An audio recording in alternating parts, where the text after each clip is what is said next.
Assalamualaikum warahmatullahi wabarakatuh. Halo semuanya, jumpa lagi dengan saya Chow Zing Sing, kurator dari podcast Horror Night Story.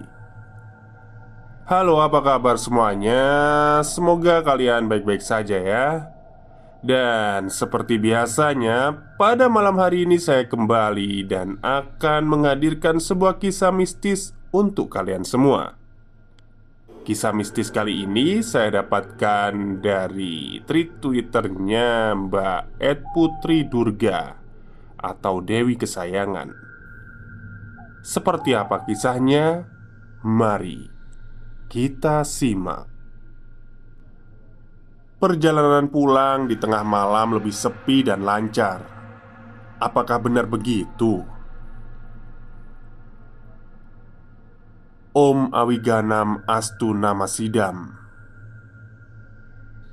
Jam di smartphoneku menunjukkan pukul 6 sore. Aku bergegas menyiapkan beberapa hal yang perlu aku bawa untuk meeting hari ini bersama kelompok teaterku. Panggil saja aku Gita. Aku adalah anggota kelompok teater yang cukup terkenal di Denpasar, Bali. Malam ini adalah jadwal kami untuk bertemu dan membahas hal-hal yang berkaitan dengan program kelompok. Aku berangkat bersama Nugi, kekasihku. Perjalanan keberangkatan kami lancar-lancar saja, walaupun jarak kedai makanan yang akan kami tuju cukup jauh. Memakan waktu hampir 35 menit dengan rute perjalanan yang melewati daerah persawahan yang masih banyak kebun di kanan kiri jalan. Kami juga harus melewati sebuah krematorium, tempat pembakaran jenazah yang cukup sepi di sore hari dan sungguh sangat sepi sekali di malam hari. Pertemuan kelompok berjalan lancar dan seperti biasa, banyak hal yang harus dibicarakan. Meeting pun selesai kira-kira pukul 11 malam. Namun, kami tidak langsung pulang. Ada saja hal-hal kecil yang masih kami tertawakan. Sampai akhirnya aku dan Nugi memutuskan pulang pukul 12.30. Kami sempat berdebat akan lewat jalan mana untuk pulang. Jika kami melewati pusat kota, itu artinya jarak tempuh akan lebih jauh. Dan aku sudah sangat mengantuk.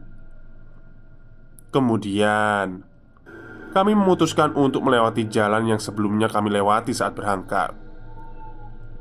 Kami pikir akan lebih cepat sampai. Sama sekali kami tidak memikirkan hal yang aneh. Hanya ingin cepat sampai di rumah. Jalanan begitu sepi. Warung-warung juga sudah banyak yang tutup. Hanya ada beberapa warung Madura yang masih buka. Dingin, itulah yang kurasakan. Tapi wajar, sudah tengah malam dan kami melewati rute persawahan. Aku orang yang peka akan hal yang tak kasat mata, namun masih melogiskan dan berpikir rasional akan hal-hal yang terjadi di sekitarku. Kuakui, malam itu hawanya memang sangat berbeda dari biasanya. Dingin menusuk dadaku dan juga merasa sesak di jantungku. Aku meminta Nugi untuk memacu motornya pelan-pelan saja agar angin di sekitarku tidak berhembus terlalu kencang.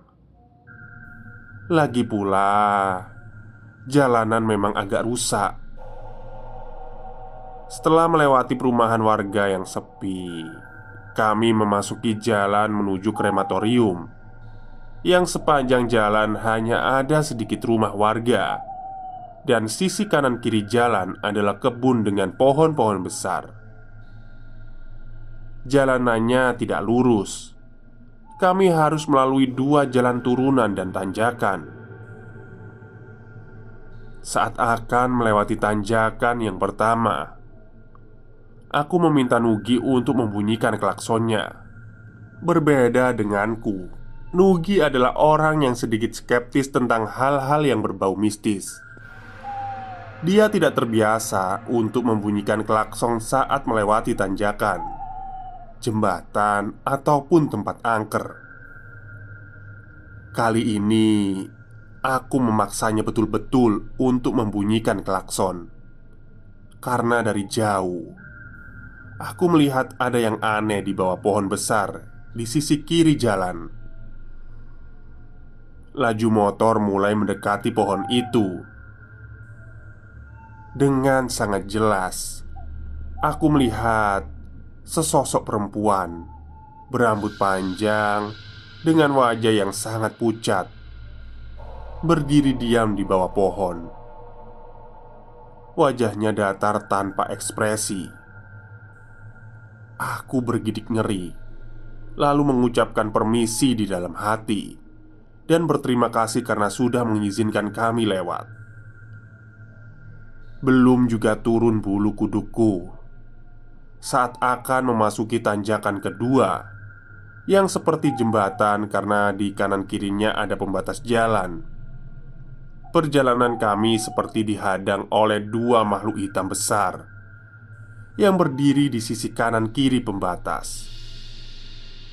Aku mencengkram pinggang Nugi begitu keras dan memintanya untuk membunyikan klakson lagi. Saat Nugi membunyikan klakson, aku meminta izin untuk melewati jembatan tersebut dalam hati.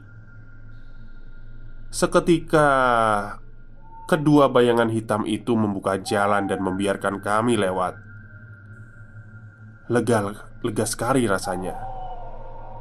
Kami memutuskan untuk tidak melanjutkan perjalanan melewati rute itu karena khawatir akan bertemu lagi dengan banyak makhluk yang tidak kami inginkan.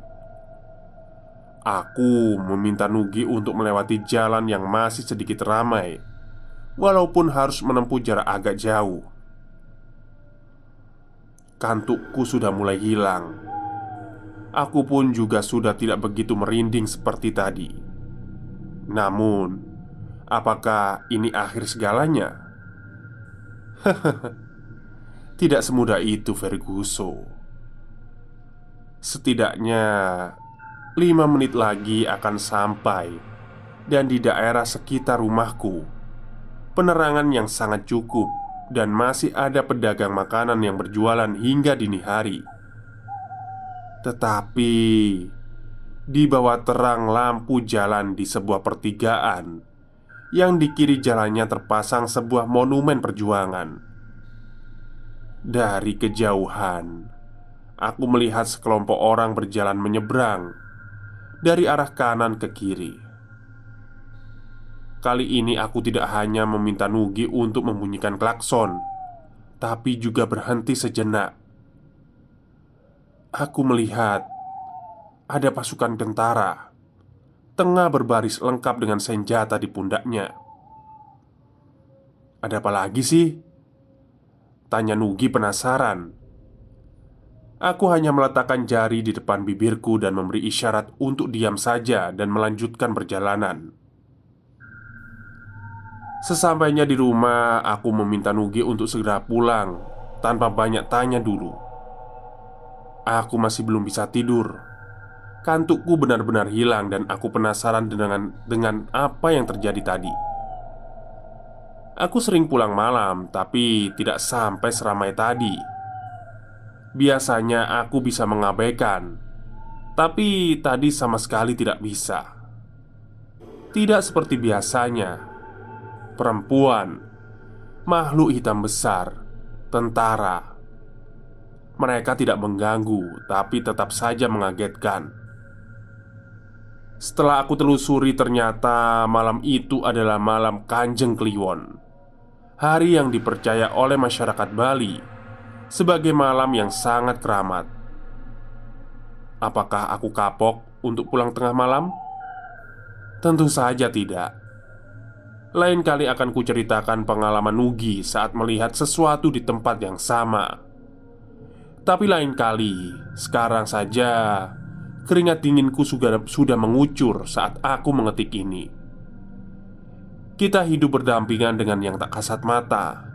Dimanapun, kapanpun, kita harus menjaga sikap dan perkataan. Berhati-hatilah dan selalu berdoa sebelum melakukan perjalanan. Om Shanti, Shanti Om. Salam damai. Baik, itulah cerita singkat dari Twitternya Mbak Putri Durga dari Bali ya. Jadi ini nggak tahu ya kisah pribadi atau temannya Mbak Putri sendiri. Tapi kalau saya lihat sih memang kayaknya temennya ya. Jadi temennya itu punya sebuah anugerah yang bisa melihat mereka yang tak kasat mata. Tapi sebenarnya anugerah seperti itu apa ya? Mungkin bisa ya kayak di diperdalam supaya kita itu nggak takut ketemu sama mereka.